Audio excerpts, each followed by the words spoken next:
key point to Pellico's business model is we are selling you the heat. We're providing the equipment at no capital outlay to you, the municipality. This is also true of schools, institutional type entities, as well as commercial. We are equipped to handle those entities in quantities from 2,000 gallons a year up to 50,000, maybe beyond 50,000.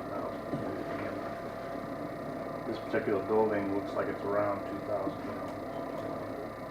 Could be more in a bad winter. If you had a 10-year average, not every customer does. We're essentially providing the equipment at no capital outlay. I'm repeating myself, but I want to make sure I get the point across. You're not buying a boiler. You're not buying the pellets. You're only going to buy the BTUs that are transferred from our system to your distribution network, being a hot water system.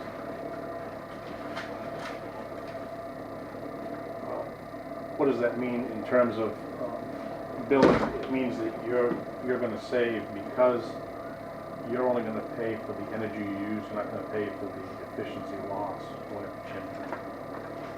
The savings there is yours. In this proposal, it amounts to 18% versus your, at least last year's oil usage. We, as well as many other biomass companies, project, we use the Department of Energy's projection of oil costs rising at 8.6%. We all know that we can do that, do more, and do less. So there are three levels which you'll see depicted, I think, on page 4. Thank you. And I really didn't want to go page for page, but give you an overall overview first. So we look at those projections and say, how do we fit in? How do we make this work well for the customers? So we design a system that will take at least 90% of your heat load. It's estimated and calculated. You don't want to oversize a biomass pellet boiler because you want it to run more consistently and not have highs and lows of power. That's where pellet inefficiency is. So the numbers are available. There's a spreadsheet. I wasn't sure if some folks like to see a lot of numbers. I have them for you. Other people want to hear what's it going to do for us. The bottom line is we're projecting 18% reduction in the cost to meet this particular building. 18% next year, and then based on the increase in oil cost, it could be more. The value of your burning this material is that we're going to provide you with a stable pricing over the contract life. You're going to know what it is by contract. And the contract life? Contract life is typically 10 years. So the price would be flat line. There is a 3% escalator per year. That's essentially to cover diesel, trucking, and things like that. We have reasonable assurances from pellet manufacturers, one in particular that we deal with the most over in Athens, of price stability on the pellets. And the other thing, grade of pellets? These are a softwood, and I've toured the facility. It's a softwood mix. There is a percentage of, and I saw it at the plant how they mix. I don't know the exact percentage. Well, I asked that because I know in some pellet rigs, your efficiency changes a great deal by a softwood or a hardwood pellet. And even depending on the compound, how it's put together sometimes.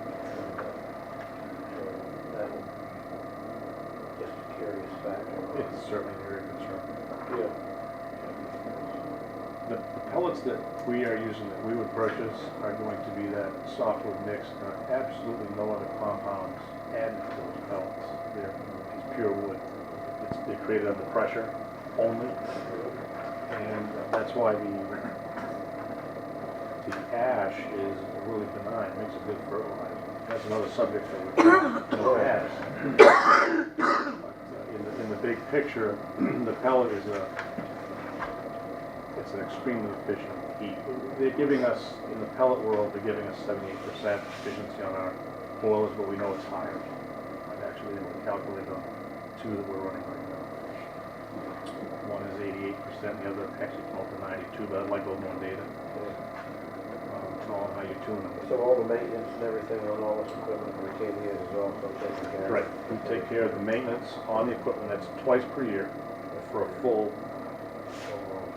we do not recommend. Maintenance, including parts or something from? Yes, Okay. yeah. Pelico owns we talk in terms of the container. I think it'd be different for this building. I think we could eliminate the container, perhaps put boiler in the building. It's one of those things we need to discuss if you know, further discuss if you want to evaluate more. That will reduce some of the cost. We provide the maintenance. Where do you normally put it? We build a container. Outside? Like Right. outside. And the reason is, it becomes collateral. I mean, it's our property, but we're financing that, you know, through different sources, and they want to know they can get it back. Yeah, possession, right, that's the law. But we feel with the municipalities, the process that we're going through right now is usually very sound. Very sound. We have questions? Yes, sir. How do you measure the BTUs that you use? We have, that's a great question. Thank you. We have instrumentation which measures the flow of the water returning to the boiler. And then we're taking the temperature of that water and the temperature coming out of the boiler itself. In some cases, there's a heat exchanger doing that job. It depends on the setup we have, but incoming and outgoing water, the flow is known. There's not a really complex, there's an equation. Yes. It's done electronically. Temperature drop. Correct. Temperature drop. You're welcome. To the amount of pounds, whether it be in 5 pounds or by cubic feet, or however you call it, or Ton. so much weight. I just had a question about feeding. How does it feed into the boiler itself? I wish I had had the time to make a little video for you folks. Maybe I will. And I got to tell you, I'm fascinated with it too. These boilers are very high tech, especially the ones that we've zeroed in on. These pellets are actually, they're done by a small screw auger and fed in. The time is known that it'll run, and the volume that that particular screw auger will deliver full is known. And there's a microprocessor for every boiler. There's one boiler that's a microprocessor for it. There are 8 boilers, and we have a situation where we do have 8 in one plant. There are 8 programmable controllers. Everything is talking to a computer, which we can access on the internet.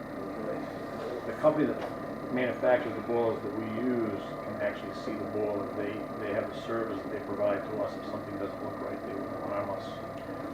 I'm just wondering if Oh, the feeding. for some reason it got jammed, or some reason if it, If it gets jammed, it was probably improperly set up. I'll give you that right up front. okay. And I'd be the guy who'd be the... I've heard people say where there's Yeah. is jammed. Yeah. So I mean, because none of us here, we wouldn't know what to do. Right.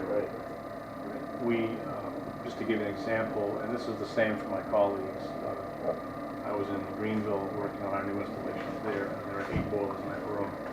We were there till 8 o'clock last night, just getting 2 boilers tuned to run, doing 2 at a time.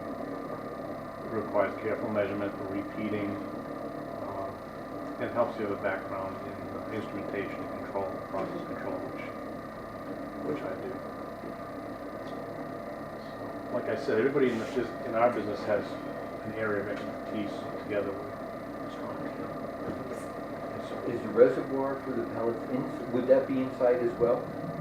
In Pelletco's original model, which we still use, it would be typically an 8 wide by 8 tall by anywhere from 20 to 28 feet long. Approximately 2/3 of the back of that container will be segregated for pellet storage. We have one pellet container, if you will, at what's called CCARS, the Center for Cooperative Agriculture Research in Franklin. It's a big one. It's got a 30-foot container, and it holds 20 tons of pellets. And it'll run, it's doing a big job of it. Okay. And that 20 tons will run, 4 to 7 weeks, depending on the weather. Where would you put it here? There are options here, John and I have discussed a couple of them. Like I said, we could put a small container outside here, but given the location, I think that our recommendation would be putting the boiler in your basement and having a pellet silo outside. Silo that, What's your content where it's softwood pellet doesn't bother in cold weather, it doesn't freeze out? as long as we have a quality, pellet, quality pellet, we make sure of that. Yeah. But, because we check them on delivery and during operation. But the quality of the silo. It must be Moisture would be insulated a or something problem. because moisture and. Yeah. Actually, Actually, some of we them are don't. net bag. No, if we treat it, it's treated just like grain. Yeah. I mean, you Well, have I've another seen option. grain, I used to run two cage ovens, and I've seen grain going right there to go with a big club and beat and pound around the gearbox to get the grain to. I have no business talking about grain. Okay, I'm sorry. I can't comment. It wouldn't be fair. Wouldn't be, okay. We're gonna have John out there beating on the stuff. We've inspected some larger installations too, one in Millinocket at the hospital there where they have it's a galvanized steel, it's a hard one too, so. And I put questions to that gentleman, he said, no. Wow. It's more about the design of it, how you take the pellets out of the bottom. If you give too much restriction on anything, you'll have a problem. Yeah. Yes. If I can ask, I got a couple of questions, maybe three. Okay. What is the lifetime of the install? Projected lifetime? We, I believe it's a 30-year warranty on the boiler we have right now. Now, what about the peripherals?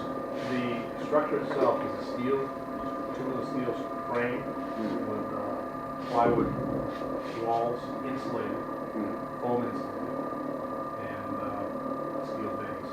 We're looking at 25 years is what we talked about. Okay, and we have pretty lousy power up here, commercial utilities. And how susceptible are the electronics to brownouts, That under voltage, overcurrent, and so forth? I think it can handle voltage surge to an extent. We outfit them with standard electrical service, and we're pulling typically 120 volt from your facility. If you put any extra protection, not like the whole system or the rest of it, break out? That could be done. What we were looking at the other end of it, and that is, like in the case of loss of power, is power generators. The large- Power generator. The large one we're doing in Greenville, folks don't want under the city knocking us. And I had one other question. Yes, sir. Remind me, is it, can a town, if it wanted to, could it entertain an option to buy out a labor contractor and to negotiate fair market value or a fixed dollar buyout and then a service contract here out there? I would have to say, I think so on that, and that's a question I have to write down and get a better answer. Because I have not had experience with that. I'm thinking yes, but I don't know how it will work. I mean, you are selling a good portion of your revenue as service, right? No, it's the heat, it's the heat. Okay, the heat. So servicing that plant is not, Twice a year and whenever else is necessary, if something would have. so it's pretty reliable then. Okay. So that wouldn't really be that big of an issue, service. Speaking of service, our proposal would include, and it's not spelled out in real black and white, we work with the town to see if there's somebody here who would like to take care of the ash. Is there somebody in the town that would take that ash and use it in their garden or use it in a compost as an additive? We would work with you to see what there is to work that out. Because that is the part with any biomass burners, you have some residue. We don't expect it to be a large volume. And the ones we have operating, 5-gallon bucket every 2 weeks. But it's something to think about. The service contract, I'm sorry, the service contract, it's not so much